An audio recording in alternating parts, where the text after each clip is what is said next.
Coming to main life, మీరు అన్నట్టు ఒకవేళ హస్బెండ్ కి చదువు లేదు, హస్బెండ్ పని బయట దొరక జాబ్ లేదు, కనీసం వరకట్నం తీసుకోకుండా ఆయన ఎలా పోషిస్తాడు భార్య పిల్లల్ని? ఇప్పుడు కట్నం అంటే ఇప్పుడు ఒక రిక్షా దొక్కున్న అతను వెళ్ళి 1,00,000 ఇవ్వమని ఆలిమని అని కోర్టు చెప్పదు. అతని తాహత తగ్గట్టు వాళ్ళ లివింగ్ స్టాండర్డ్ తగ్గట్టే ఆలిమని ఇస్తారు. వరకట్నం కూడా అంతే కదా. సో అదే అంటున్నా, వరకట్నం గురించి చెప్తున్నా. ఇప్పుడు వరకట్నం గురించి అడుగుతున్నారు, ఎందుకు తప్పు కాదనే విషయంలో చెప్తున్నా. ఇప్పుడు ఆ అమ్మాయి ఫ్యామిలీ దాటేసి ఆ ఫ్యామిలీ వెనక్కి వదిలేసి వచ్చి కొత్త ఫ్యామిలీ స్టార్ట్ చేసింది. ఆమె క్వాలిఫికేషన్ లేదు, ఏమీ లేదు. ఇప్పుడు అందుకే చెప్తున్నా, క్వాలిఫికేషన్ గురించి చెప్తున్నా. అంటే ఆమె పోషించుకునే పరిస్థితులు లేదు.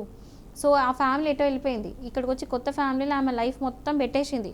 ఆమె హస్బెండ్ అని, అత్తమామలని, పిల్లలని చెప్పి ఆమె లైఫ్ అంతా దానికి దారపోసింది. 5-6 ఏళ్ళ తర్వాత ఆమె హస్బెండ్ టార్చరో లేకపోతే ఆ టార్చర్ బాగా రోజు కొడుతున్నాడు, తిడుతున్నాడు, ఏదో అయింది. మొత్తానికైతే మ్యారేజ్ బ్రేక్ అయింది.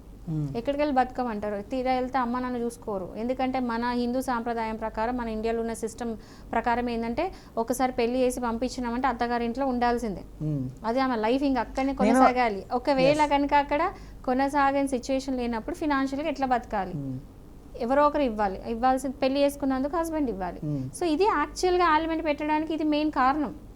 దాన్ని మిస్యూజ్ అవుతుంది. ఎలా అంటే నిజంగా వెల్ క్వాలిఫైడ్ ఉన్న వైఫ్ అంటే ఆమె పోషించుకోగలుగుతుంది, అన్ని పరిస్థితి బాగున్నాక కూడా అలిమని అడగడం తప్పు.